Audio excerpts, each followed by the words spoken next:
Hi all. These are generally conversations between adults after the children have left the table. The language can be spicy and the subjects can get saucy. So if you're ready, this is the Southern Fork. Unscripted kitchen chats and also studio chats with some of the most interesting voices in the culinary South. I'm Stephanie Burt, a food and beverage writer based in Charleston, South Carolina, who travels with her fork to write for a variety of publications, from magazines you might have on your coffee table to the website you love to visit for your favorite recipes. And I'm inviting you to come behind the scenes with me to get to know the people who make this Southern culinary landscape so special. I'm always hungry for the next bite, thirsty for that next sip, and ready for the next conversation. Let's dig in.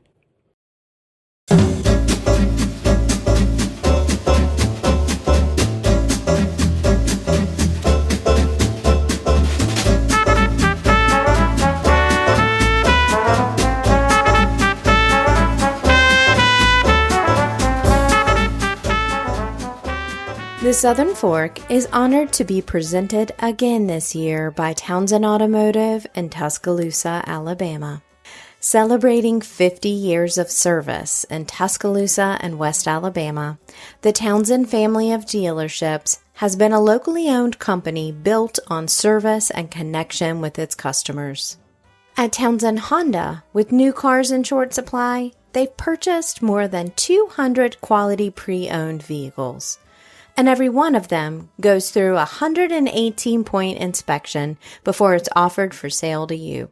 Most of those vehicles are either Honda Certified Pre-Owned or Townsend Certified Pre-Owned, and the dealership also has a fully staffed parts and service department to assist you beyond the purchase day throughout the life of your vehicle.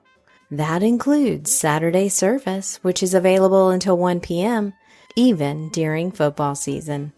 Visit townsendhonda.com for current inventory, or if you're in West Alabama, stop in. Townsend Honda salutes local entrepreneurs, from restaurateurs to podcasters, and they welcome you to be part of a community that does the same. John Washburne swears that he remembers me when I visited his restaurant Otto's 7 or 8 years ago. While I'm still not quite convinced, my Otto's German Bistro memory was one of the reasons I wanted to return to Fredericksburg, Texas. The town was settled in the 1800s by German immigrants and still retains a lot of German character, and Otto's was a standout on the culinary scene even then, with a focus on local sourcing, in-house charcuterie and pantry staples, and a cocktail list that would be at home in a forward-thinking Austin bar. Since my first visit, John, along with his wife Evelyn, have expanded their business footprint immensely as side street hospitality, including a coffee shop, an inn and event venue, and a soon-to-be-open Italian restaurant. Their work is at once very rooted in place without being constrained by it, and they've added a fresh, youthful quality to Fredericksburg without disregarding its traditional past. Welcome to the Southern Fork, you two. Hi, how are you? I'm well. I'm getting caffeinated through one of your many businesses here in Fredericksburg today, but I mean, it is breathtakingly beautiful this week. The sky I put on Instagram is Texas bluebonnet blue during the day. It's still Texas hot, which I'm disappointed that you didn't work that out for me. But otherwise, it's really, really gorgeous. I understand why you live here. Yeah, growing up here, I think I took the weather for granted and then spent about a year and a half in Salt Lake City, Utah for college, and snow from September until May really gave me an appreciation for these beautiful hill country days. And I know John spent his university years in Glasgow, so Scotland, yes. Pennsylvania. Oh, right. But probably equally miserable. I know I'm not less supposed snow, to but throw shade on anyone. So I won't throw shade on Pennsylvania. But yeah, I mean, the summers here are actually quite nice. I grew up in Dallas, and that was 104 degrees and 90% humidity. And a lot of reflective glass buildings. Yes. and concrete. Yeah. And asphalt. So it does And make a strip little malls. bit of a difference having, like dry heat, which everyone always talks about dry heat in the summer, but it's slightly less miserable than other areas of Texas. Well, this is just such a fascinating place. And this is the second time I've been here. And I wanted to come back because I think Southern Fork listeners, they might not be aware of like a German enclave, German history in Texas. And this would be considered Central Texas, right? Yes, Yeah. that's correct. Yeah. It's a whole country. So I keep saying that, but it is, y'all. It takes forever to get across the state. we were You our can't own get the hell out of Texas. No, as and they we say. were our own country. That is true. That is true. The Republic. But that kind of interesting background, this is where you've chosen to really anchor your professional career and also your personal lives, raising children here.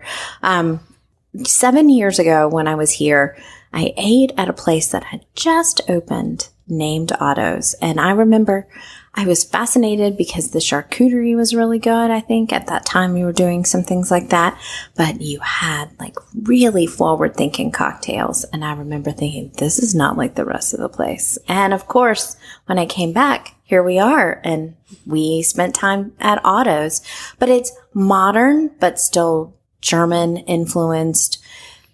How do you begin to be modern and keep that foundation of tradition? Because your businesses here are beautiful, they're modern, but it's not old school, but it's not disrespectful. It's not like we just want to do something different. Yeah, I think that sometimes just by doing something traditional, you become modern. It's that kind of paradoxical loop of just, honoring the traditions and not trying to reinvent the wheel or, get too crazy with plate presentations, but also just caring about the product that goes into it, about, the process of making everything from scratch and things like that. So I wouldn't necessarily call us modern or traditional. It's just kind of being a bistro, which of course is a French concept, but the idea of just timelessness and Hospitality, I think, is just so important with everything that we've done. Like John is saying, just really paying homage to the people that have come before us, because we're not the first people to make a schnitzel. We're not going to be the last people to make a schnitzel. We didn't invent how coffee was made or roasted, but we can definitely put our own touch on it. I know both of you are well traveled and you could have put your businesses anywhere. Evelyn, you're a native, and John, your family purchased and became part of the community, purchased this location that we're sitting in, right? Yes. Hoffman House. And so you have ties to here. What keeps you, because how many is it now? 5, 6, 4? I always lose count, which, it sounds like a good problem to have, but yeah, we're opening our 6th business, but not 6 restaurants, just kind of a mix of, mix of things. But that's a lot of businesses to anchor in a 12,000 person town.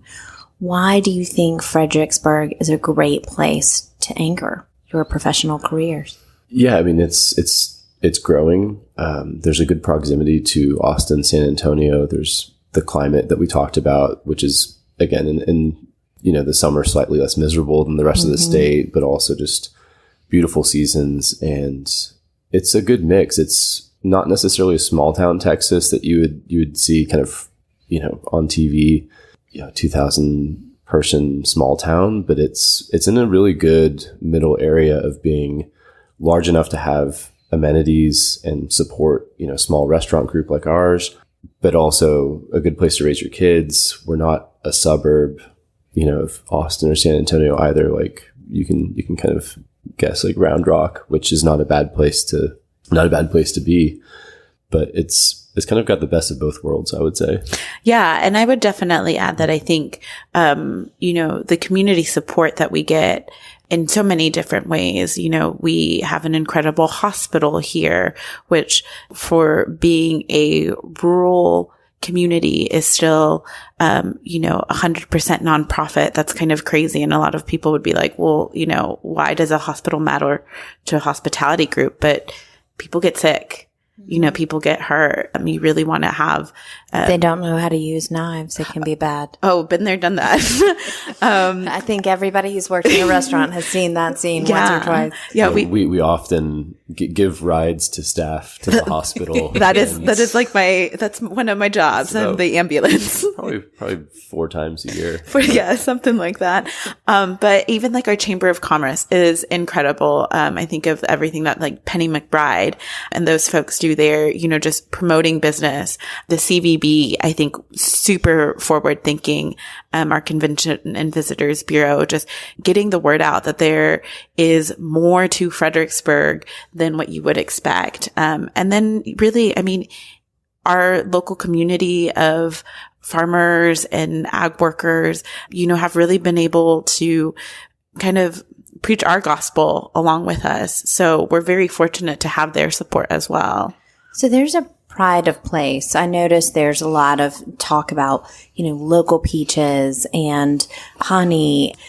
We were sitting together at dinner the other day. You were telling a story about what you grew up eating and that you didn't see that in restaurants, right? Yeah, that's correct. So what are some of the things that your grandmother made? Yeah, well, I come from a Mexican family. So it's interesting how even then now, like you start seeing all the like birria and the crazy tacos that everybody, is making, and that you see all over Instagram. And I'm like, oh man, I was eating that before it got cool. I was watching some girl on Instagram or I think it was like a TikTok video on making fideo. And I was like, we've been doing that for like ever.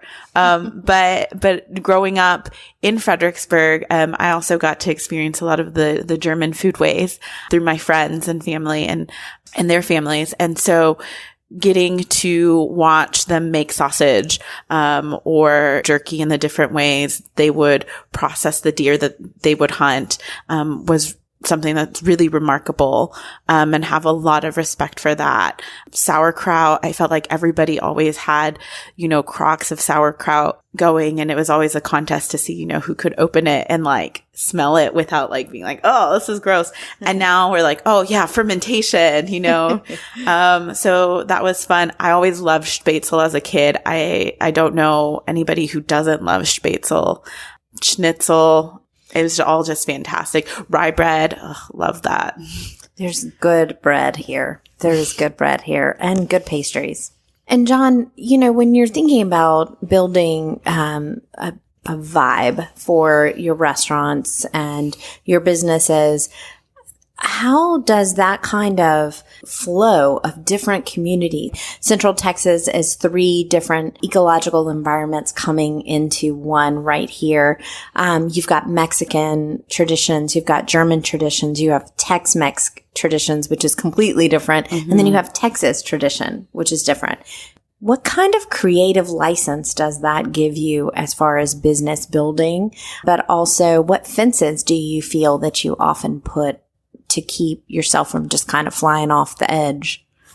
I think the most important thing to me is to not hijack any kind of, I know there's, cultural appropriation is, a massive issue in our industry, but trying not to, again, hijack a culture or a concept or anything like that, and just being kind of true to what it is. So everything that we do comes from a place of a genuine desire to have an interesting concept that I would want to go to, which I know sounds a little bit kind of selfish. But well, no, a lot of restaurateurs say, I basically needed this in my town, so I built it.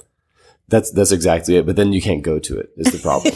So you build it and it's successful, and then you're stuck. Yeah. You can't go in as a guest to your own restaurant and actually enjoy yourself. It's kind of impossible. For example, with Caliche Coffee and Ranch Road Roasters, that was a friend of mine who started the coffee roasting business, and then he moved to Orcas Island in Washington State, and so I ended up buying the business from him, but trying to honor all the work that he put into the brand, into the community building, and take it to the next level without trying to be too big or trying to be over conceptualized, for example. So again, I know authenticity is a term that's thrown around a lot, but I do think that's the key. Well, and Eddie Hernandez, who is a chef that I respect, he says everything is really authentic to you.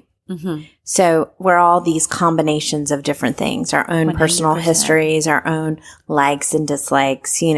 When you were starting Otto's and you were saying, we're going to make our own sausage, we're going to do our own sauerkraut, and that kind of thing that Evelyn grew up enjoying in her friends' houses, you didn't see in restaurants. You saw big square trucks pulling up to the back of restaurants and kind of pulling out cans, right? And so how did you start to create that culture and attract the talent that was going to get good sauerkraut made for you on the daily?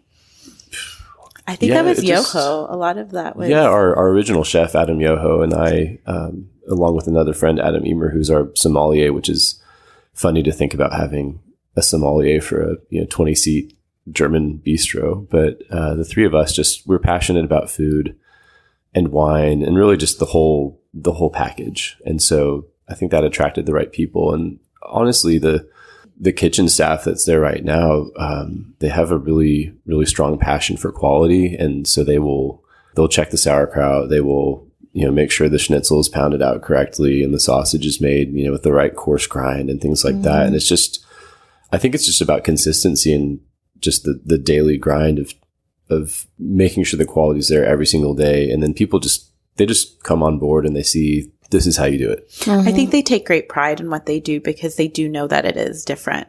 We've all been in those jobs, where you just kind of show up, throw something on the plate, or, just show up, kind of like do the work and then leave. And that happens a lot in high volume places. Oh, 100%. It's just really hard to stop that from happening to some extent. Yeah. And it's across industries. Just any. Right. Yeah. Right. Yeah. But I think they really do take pride in what they do, and they take pride in the product that they work with and the relationships, that we've been able to build. It's crazy to think that Otto's is going on its 10th year.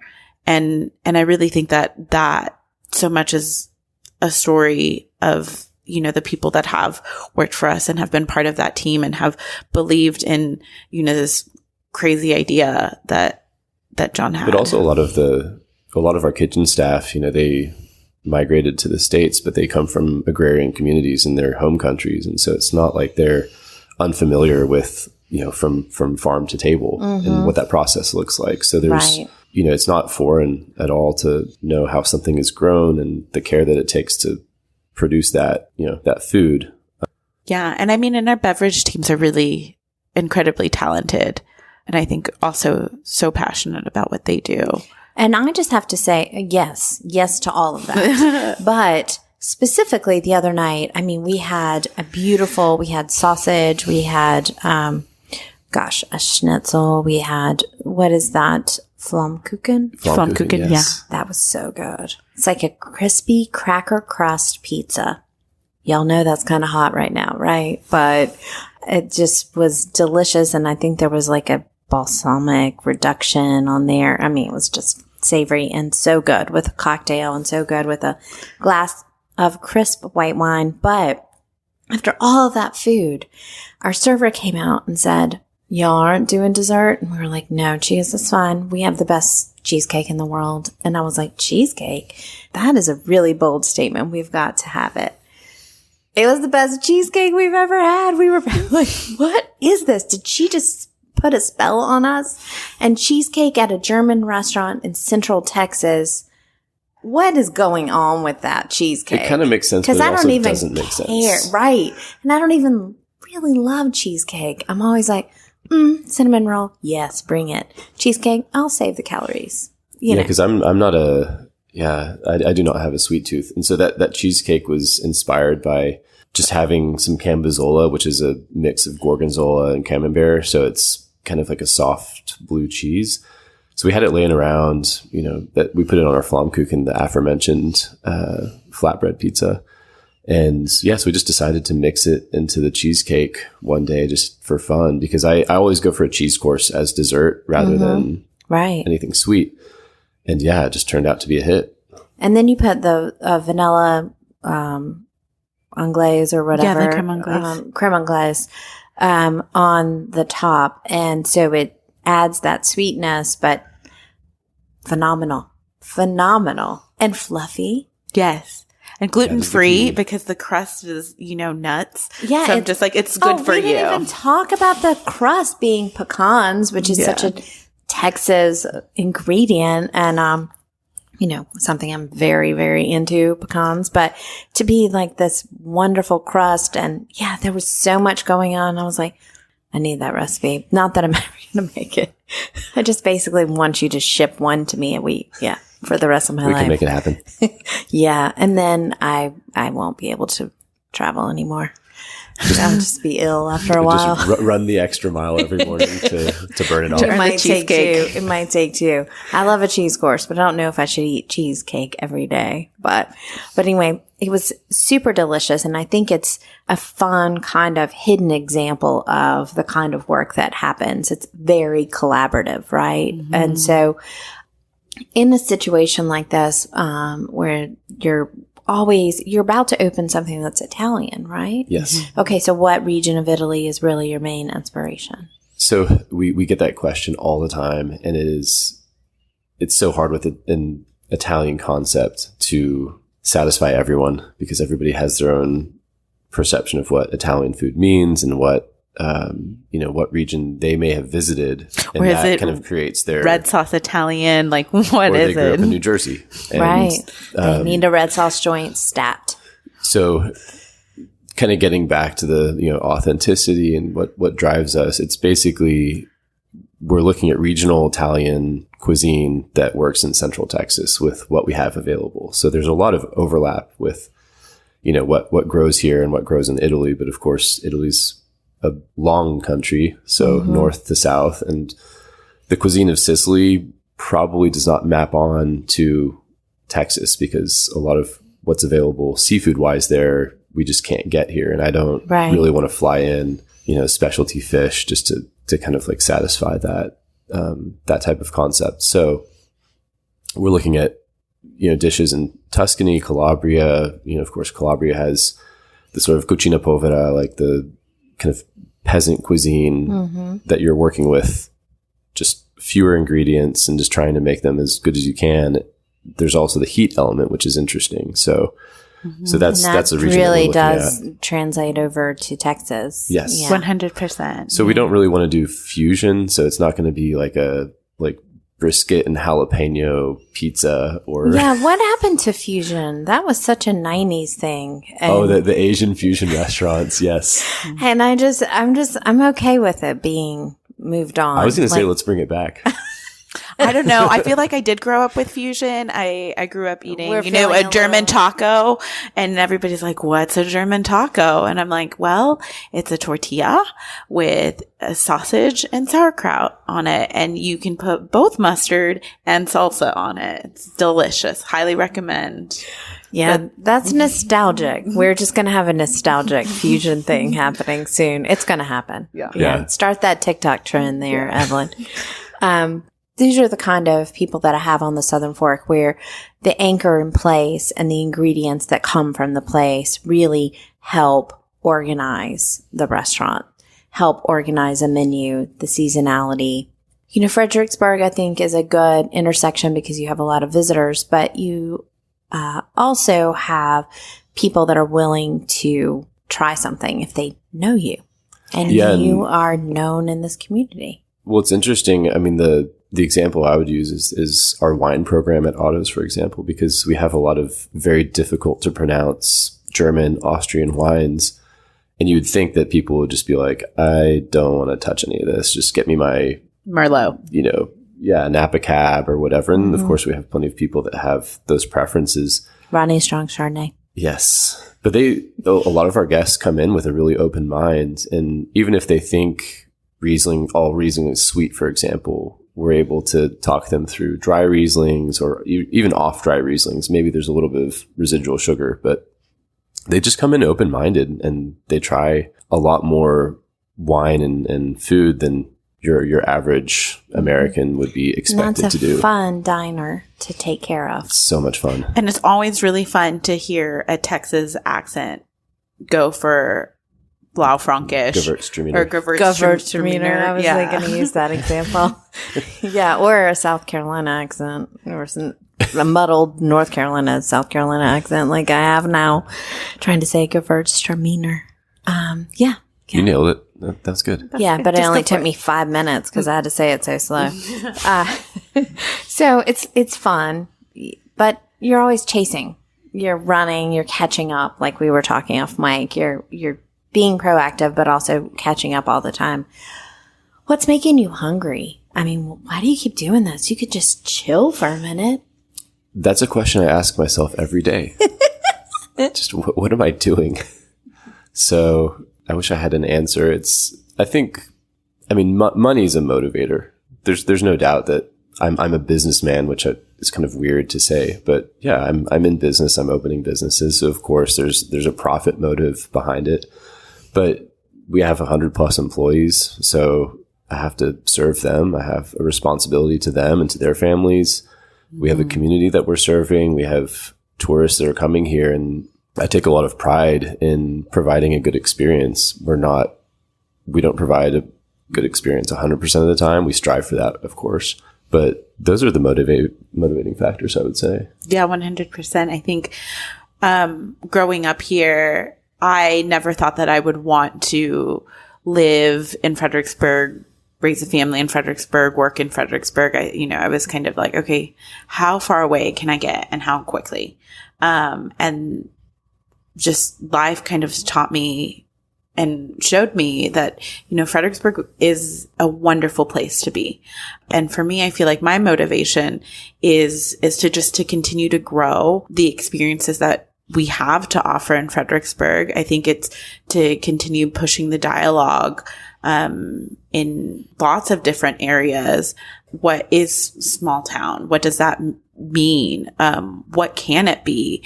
Because I think there are a lot of misconceptions, but I think that there's so much room for growth. I think we forgot about the kids. The kids are great too. The kids are nice. They're Thanks, nice. Kids. Yeah, that was like, that should be the first thing that you say is like, oh, it's my children. I do it all for my children. Too late. I'm keeping all that. Sorry, girls. 10 years from now, they'll listen to this and be like, they'll be like, I see where this therapy session came from. Money first, me fourth. But yeah, that too. But I was going to ask you, Evelyn, because raising women, raising girls, there's still such a struggle, perception from people that don't have any business saying, making ideas about what's happening inside your family, saying things. What importance do you put on showing your daughters that you are a business person, that you are working outside the home and balancing that life with them? Yeah, great question. Growing up, my mom was primarily a stay-at-home mom, so I definitely got to see and experience what that meant for her. And, that's a job too, and I think that being able to do that is not something that people should take for granted or should look down upon. I just knew that for me personally, that was it. I think I tried to be a stay-at-home mom for 2 weeks and failed miserably. So that didn't work. I think that there is such an incredible opportunity for women to empower each other and to teach the next generation that, you really can do anything you set your mind to. There's so many fantastic people that I can think of. Our friend Julia Poplawski, for example, is a butcher. She's one of the best butchers that I've ever seen. And talk about being in an industry that is male dominant. But she can break down huge animals and is just so graceful and skilled, and it's beautiful. So I think that that's definitely something that we try to instill in our girls, is that there is so much beauty in things that just kind of like are like, oh, that's a boy thing. But it's like, no, there's still this incredible, wonderful, joyful experience to be had. As a businesswoman, it's definitely my role, I think, to be an advocate for other women in the industry and to talk about, you know, what's it like to breastfeed and pump? How are you going to time that? And being forward thinking about creating environments where, you know, we talk about maternity leave, where we give our employees maternity leave, paternity leave, where we have, you know, a room where they can pump, where we talk about postpartum depression. I think that's an opportunity to actually have conversations, and something that John and I have, you know, kind of ongoing, and definitely to be able to share our struggles with our children, I think is important. I think a lot of my friends sometimes think that I'm just hanging out, having champagne and eating caviar all day, which there are days that does happen. Still working, but, you know, somebody had to do that. But there are some days where, you know, we're setting up huge events or getting ready to open another restaurant, and it's nitty and gritty, and you have to kind of talk about those struggles too. What's one aspect of each one of your personalities that mesh with a part of your job? What's one part of you that just really works with it? I'm very playful. So not always the most professional, which is, you know, there's issues there for sure. So it's a blessing and a curse, but one of our core values is have fun. So I think, you know, with guests in the restaurant, I try not to take things too seriously, or at least I try to take the important things seriously and then have fun with the rest of it. So like putting blue cheese and leftover camembert and we just cheesecake. Just play around. Yeah. I love the way an experience will unfold itself. And I think as a brand director, you really have to be able to put yourself in your guests' shoes and kind of think about like, oh, what does that couch feel like? Or what's that napkin going to look like? What is this place going to smell like? You know, and those are all the things that bring me joy. Kind of drives John insane because he's like, I really don't care about what color that is. Just like pick one, because those are all shades of blue, Evelyn. And I'm like, no, but it has to be the right one. So what's one thing keeping you up at night right now, both of you? The economy, big time. So Fredericksburg actually did really well during the pandemic because it was perceived as a safe destination for people that were concerned about COVID. And then the people that weren't concerned about COVID were like, oh, it's open. So we kind of got kind of the best of both worlds. And, you know, our numbers, we were just hitting crazy numbers in 2020, 2021. And this year it just fell off a cliff. So hopefully it's not because of anything that we're doing wrong, but we can see, you know, prices going up. The number of tourists coming to town is going down. People are less spendy. So it's definitely a huge concern. We're in a fortunate position because we have, you know, within our group, we have a coffee shop all the way up to fine dining. So we can kind of see where people's like spending habits are. Yeah. So the coffee shop is doing fine, but our fine dining is hurting. So we can definitely see the effects of, I mean, I don't even know if they've said recession or not, but it feels like it. Kind of feels like it. Yeah. Yeah. Mine's a completely different tangent. I'm like vigilante censorship. But I feel like it's very bizarre to me that, in these small towns now we have like these like book banning groups, people that are like, oh, take that book off the shelves. It's kind of racy. And I'm just, you know, I don't know. I feel like growing up in a small town, books were my escape. Books were my eye into the world.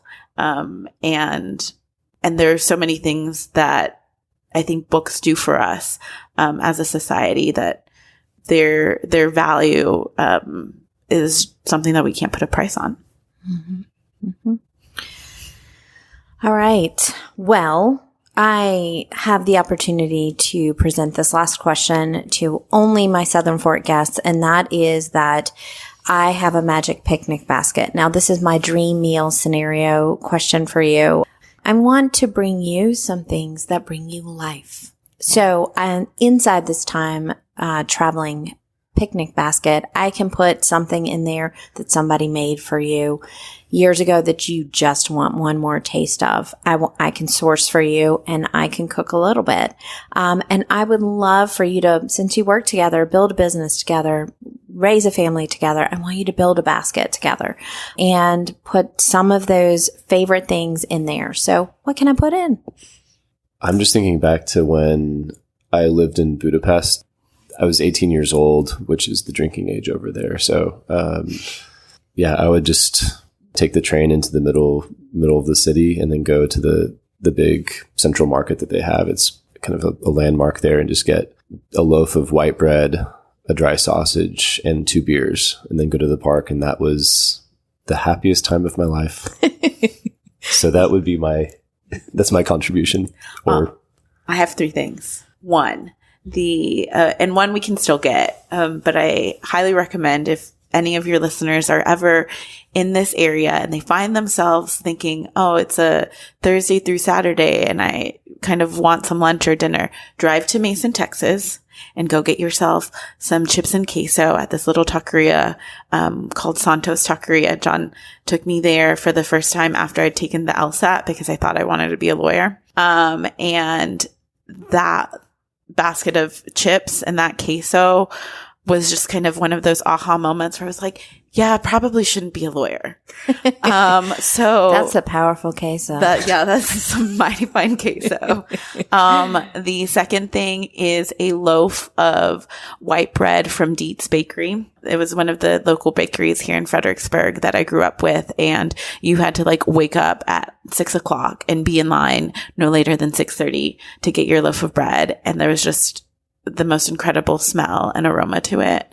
And I guess the third thing, since you said it was a time traveling picnic basket, is I would really want to, I guess more want to see it, not necessarily eat it, but I feel like we always see the crazy meals that the British monarchy ate, or just the royals ate, King Henry, with the whole pigeons cooked in and they flew out. Yeah, and the peacocks and that whole situation. So I'd really just want to see it. Okay. Well, and since you that's a heavy basket, I'm going to ask you for the beverage.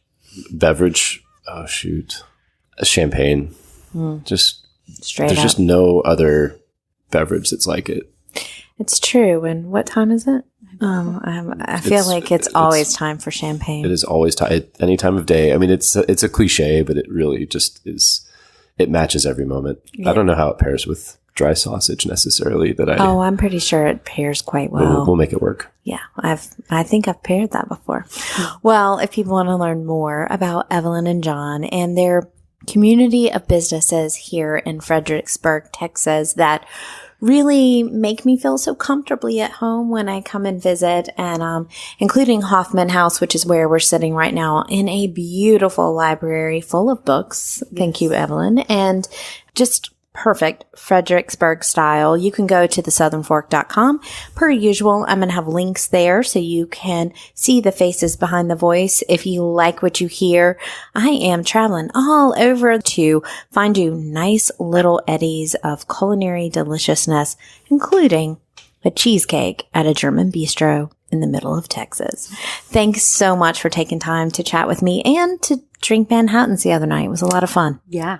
We'll pop the champagne later. Sounds good. Here we go. Hello and welcome to Talking with My Mouth Full. I have a little bit of fall allergies today, so I'm going to keep this short and sweet. I always get a little bit of it, but when a hurricane passes through, it whips up all of that leaf mold and pollen or whatever is happening in the fall that gets me, and it's been a little intense here for the last few days. But I wanted to address the fact that maybe some of you that are listening to this podcast, and maybe even some of you from Texas, don't consider Texas to be a southern state. But I would say that it definitely has, in many ways, a southern disposition. And, well, It's my show. And I really, really like the excuse to go to Texas. I like any excuse to visit Texas because breakfast tacos are wonderful. In Fredericksburg, I had some really great wine. It's in the middle of Texas wine country. So you're going to want to listen something like a little more focused on wine coming up in the next few weeks. But if you're interested in taking a trip to Fredericksburg, there is an immense amount of lodging there these days. Evelyn and John and I recorded in the Hoffman House, which is their boutique inn property. And there are other inns and there are other independent hotels. But this trip, I stayed in a short-term rental. There are more than 1,500 short-term rentals in Fredericksburg, and that is something that's really exploded in a lot of the places that I visit. That discussion and implication is another discussion for another day. But this particular guest house was so quiet and relaxing. The bed was really comfortable. There was a beautiful back porch with a swing. It was 1,000,000 degrees, so I didn't spend that much time out there. There was even a home office, so work was easy. And I like a good kitchen. And although I was eating out most of the time, that kitchen was appointed amazingly well. Y'all, there was a Smeg toaster. So if you know, you know, and Smeg, just heads up, I really love that Dolce & Gabbana limited edition toaster that you have out now. So call me. But anyway, I digress. My guest house was called True House, Haus, and it's managed by a company, Escape to Fredericksburg. Jill was really easy to work with. So anyway, thank you so much for listening, and I hope you like Zyrtec as much as I do right now, and I'll be here next week. Until then, cheers.